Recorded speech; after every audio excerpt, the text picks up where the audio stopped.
تو اس میں ایک تیسرا کمپوننٹ جو ایریل کمپوننٹ ہے اس کو ایڈ کیا ہے کہ اب فضائی روابط بھی ان ممالک کے درمیان میں مزید مضبوط ہو سکیں گے اور آپس میں جو کنیکٹیوٹی ہے وہ ایزی ہو جائے گی۔ اچھا یہ بتائیے گا کہ اسپیشلی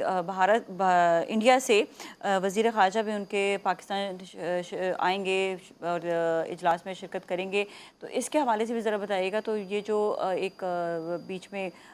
گیپ آ جاتا ہے کیا یہ فلفل ہوگا؟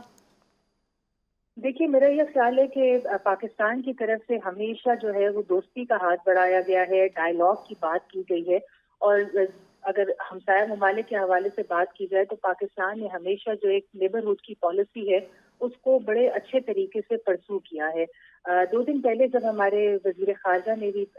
میڈیا کو بریف کی تو انہوں نے یہی بات کی کہ دیکھیے جو بھی ملک سے آئے گا کسی شنگھائی تعاون تنظیم کے جو رکن ممالک ہیں وہ ہمارے پاس مہمان ہیں، ہمارا کام ان کو عزت دینا ہے، ان سے بہترین طریقے سے جو بھی ایس سی او کے ایجنڈا اور فریم ورک کے اندر بات چیت ہے وہ یقیناً پرسو کی جائے گی۔ اگر یاد ہو تو لاسٹ ایئر ہمارے جو فورن منسٹر تھے بلاول بھٹو زرداری جس وقت وہ بھی گوا تشریف لے گئے تھے، وہاں پر بھی انہوں نے شرکت کی تھی۔ اسی طرح جب آستانہ سمٹ ہوا تھا تو میں یہ سمجھتی ہوں کہ دیکھیے نازیہ بہت سارے مواقع آتے ہیں، یہ جو ریجنل آرگنائزیشنز ہیں یا انٹرنیشنل پلیٹ فارمز ہوتے ہیں، اس پر آپ جو 2 ممالک کے درمیان اگر کوئی اس طرح کی کانفلکٹنگ سچویشن ہے تو اس کو ایک چینل ملتا ہے، ایک پلیٹ فارم پرووائڈ ہوتا ہے جہاں وہ بیٹھ کے اپنے بات چیت کے ذریعے مسائل حل کر سکتے ہیں۔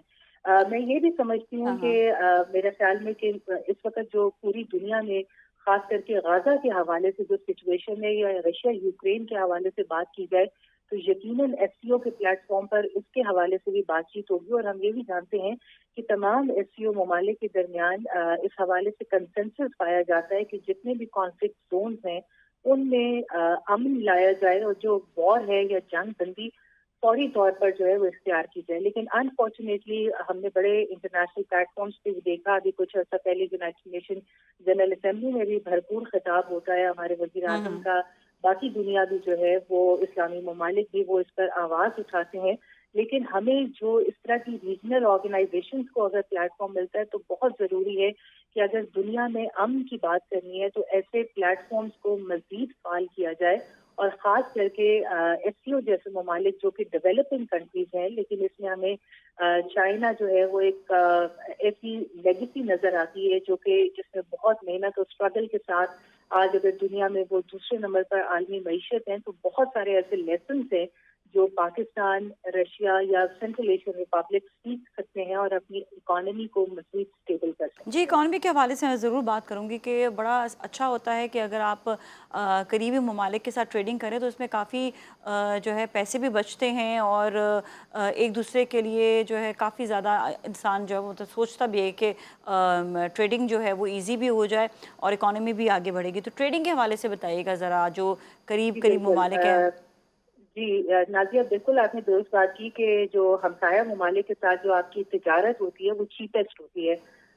ہم دیکھتے ہیں کہ ایران بھی ایس سی او کا حصہ ہے، ایران کے ساتھ بہت سارے ایسے ایونیوز ہیں تجارت کے حوالے سے جو ہم ایکسپلور کر سکتے ہیں، اور خاص کر کے اگر وسطی ایشیائی ریاستوں کی بات کی جائے تو ان کے ساتھ بھی ہمارے چیپسٹ ٹریڈ جو ہے وہ پاسبل ہے۔ اچھا ایک ہمارے جو ناظرین سن رہے ہیں ان کے لیے بڑی ایک امپورٹنٹ یہ بھی جاننا ضروری ہے کہ دیکھیے اگر central Asian republics land lock ہیں اور ان کو پاکستان ایک ایسا روٹ پرووائڈ کر سکتا ہے جس کے ذریعے وہ تجارت اپنی جو ہے اس کو فعال بھی کر سکتے ہیں اور آسان بھی بنا سکتے ہیں، تو ان معاہدوں پر بھی بات ہوگی اور ایسے میمورینڈم آف انڈرسٹینڈنگ سائن بھی کیے جائیں گے۔ ماضی میں بھی ہم نے دیکھا ہے کہ اس کو بڑا ایکٹیولی پرسو کیا گیا ہے، اور اب مزید کوشش کی جائے گی کہ جو اکنامک چیلنجز ہیں خاص کر کے ان ڈیولپنگ کنٹریز کو ان کو ایڈریس کیا جا سکے۔ بہت ضروری ہے ہمارے لیے یہ بھی جاننا ہے کہ دیکھیے اس وقت پاکستان کی جو فارن پالیسی ہے وہ بڑی ڈائنامکلی پرسو کر رہی ہے، لیکن ہمارا جو جیو پولیٹیکل سے جیو اکنامک کی طرف شفٹ آیا ہے کہ اکانومی کے بغیر ہم اپنی سے یا اپنی آواز اس طرح سے نہیں بلند کر سکتے۔ اگر ہم اکنامکلی اسٹیبل نہیں ہوں گے تو ظاہری بات ہے ہمیں تھریٹس رہیں گے، چیلنجز رہیں گے۔ اس سلسلے میں ہم دیکھتے ہیں کہ عوامی جمہوریہ چین جو ہے وہ ہر موقع پر پاکستان کے ساتھ کھڑا ہوتا ہے، اور جو سی پیک پروجیکٹس پاکستان میں کام کر رہے ہیں ان کو اگر ایکسٹینڈ کیا جائے، ان کی ٹائم لائن پر جو ہے وہ ٹائم پر مکمل ہوتی ہے، ان کی ٹائم لائن کو فالو کیا جاتا ہے، تو اس کی جو ریجنل کنیکٹیوٹی ہے جو ہم نے سینٹرل ایشین ریپبلکس تک اس کوریڈور کو ایکسٹینڈ کرنا ہے اس سے اس کو فائدہ اٹھایا جا سکتا ہے. لائف اسٹاک ہے, زراعت کا شعبہ ہے, جی بہت سارے ایسے شعبے ہیں. خاص کر کے ابھی میڈیسنز کے حوالے سے بات ہو رہی ہے کہ جو ادویات ہیں ان کو ہم سینٹرل ایشین ریپبلکس تک جو آپس میں ریجنل اور نیبرنگ کنٹریز ہیں وہ پہنچا سکتے ہیں, تاکہ جہاں جہاں ہمیں ایک معاشی جو چیلنجز ہیں لیکن ہم ان کو چھوٹے چھوٹے ایسے اسٹیپس لے کے حل کر سکتے ہیں, تو ضرور ان کی طرف آگے بڑھا جائے. بڑا انٹرسٹنگ یہ ہے کہ جو بیلاروس ایک ملک ہے وہ بھی ایک لینڈ لاک ہے, رشیا کے ساتھ بارڈر شیئر کرتا ہے, اور وہاں سے ہمارے پاس ٹریکٹر جو ہے وہ آتے ہیں. مطلب اب یہ دیکھیے کہ ٹریکٹر ہمارے ملک کی زراعت کے لیے کتنا کلیدی کردار ادا کرتا ہے. تو جو آٹو موبائلز کا سیکٹر ہے اس کے حوالے سے بھی جو رشیا, بیلاروس, چائنا اور سینٹرل ایشین ریپبلکس ہیں اس کے حوالے سے بھی بات چیت کریں گے. ہائیڈرو کاربنز جو سینٹرل ایشین ریپبلکس رچ ہیں منرلز کے حوالے سے, ان کے حوالے سے بھی جو ہے وہ بات چیت ہونے کا امکان ہے. ظاہری بات ہے جب اتنے اہم